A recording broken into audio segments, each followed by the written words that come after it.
Yang juga bisa merasakan energinya yang Pak Yan transfer, apakah bisa benar tapi tidak yang Pak Yan berikan ke Tiang. Tiang juga menguji diri Tiang sendiri kan Pak Yan.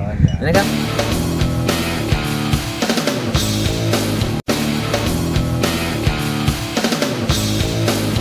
Assalamualaikum sahabatku semua, jumpa lagi bersama saya Gerak Napas Jurus 11. Oke sahabat semua, semoga semua dalam keadaan sehat walafiat.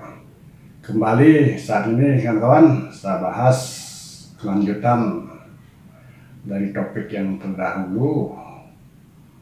Bisakah kita belajar tenaga dalam tanpa guru? Nah, oke kawan-kawan, karena masih banyak yang bertanya ini. Oke, kembali saya bahas saja. Beberapa kawan, termasuk yang dari Palembang, Sumatera kawan, beberapa ada yang bertanya. Oke, untuk lebih jelasnya, paguyuban tenaga dalam ataukah perguruan tenaga dalam kawan memiliki pakem-pakem tersendiri kawan. Anggaplah seperti contoh kawan.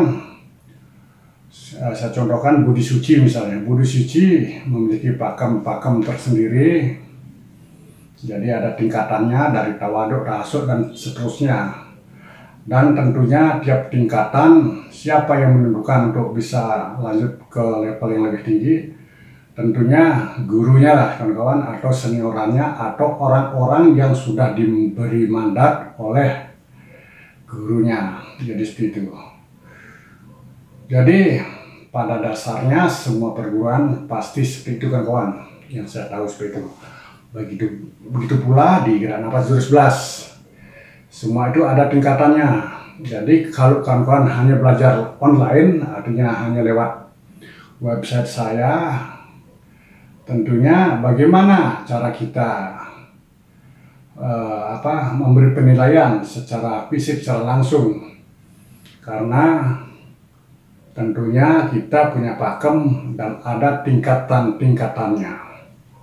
Jadi setidak-tidaknya kawan-kawan yang dari jauh misalnya, paling tidak pernah bertemu lah, walaupun hanya sekali, dengan syarat sebelumnya dia sudah belajar lewat online, lewat YouTube yang saya miliki, lewat tutorial saya. Kemudian dia datang dan kita lihat, kita coba, dan barulah kita melakukan ijazah atau pembangkitan dengan dalamnya. Itu adalah minimal kawan. Tapi kalau benar-benar artinya ingin belajar, tentunya ada tahapannya. Dengan bertemu kawan, dengan bertemu kita bisa berdiskusi, kita bisa saling tanya jawab. Di samping kita artinya punya pakem, artinya seniornya mengecek kondisi juniornya, ataukah pelatihnya mengecek kondisi anak buahnya. Jadi seperti itu. Dan tentunya diskusi tentunya akan sangat bermanfaat bila kita bisa latihan bersama. Seperti itu. Dan bagaimanapun kawan, tentunya anggaplah seperti Budi Suci yang saya tahu. Nah, jadi seperti itu. Kita tuh saling mendoakan. Jadi kita mendoakan anggota kita, saling mendoakan, sedangkan anggota kita juga mendoakan para pelatih-pelatihnya atau seniornya. Jadi ikatan batin itu selalu ada, dan seperti itulah sebenarnya tenaga dalam. Jadi erat hubungannya dengan ikatan batin. Semakin kita sering bertemu, tentunya semakin ingatlah kita, tentunya juga kita sering mendoakan pada orang-orang yang sering kita ingat atau saling ingat. Jadi kita sama-sama mendoakan. Seperti itu kawan. Jadi kalau kita yang muslim, setidaknya habis sholat kita mendoakan anggota kita semoga tetap sehat, selamat, begitu. Itulah ikatan kebatinan dalam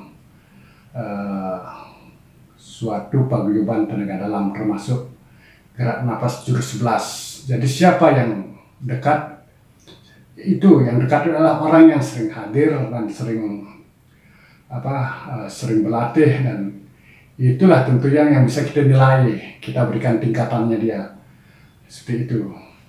Jadi pada prinsipnya kalau kita belajar online hanya untuk sekedar tahu sangat bagus. Jadi apalagi kalau kawan-kawan sudah dibangkitkan tenaga dalamnya oleh gurunya, kemudian ingin tahu belajar tenaga dalam yang lain, tentunya sangat bagus, setidaknya menambah wawasan dan ilmu.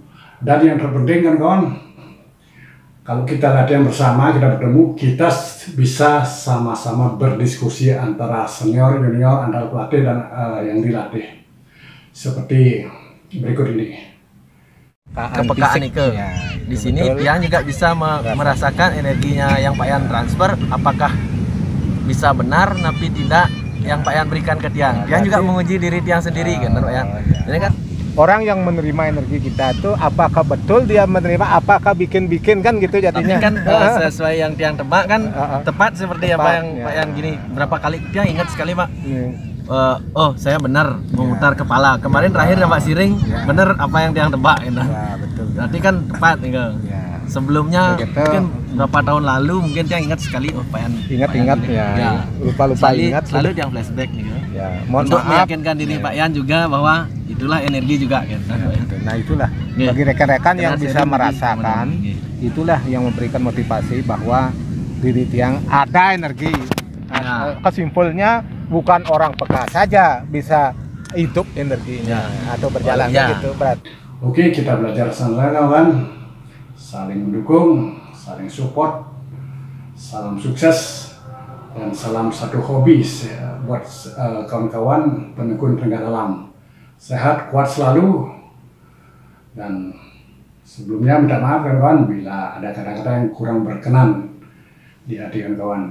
Sekian sahabat semua, wassalamualaikum warahmatullahi wabarakatuh.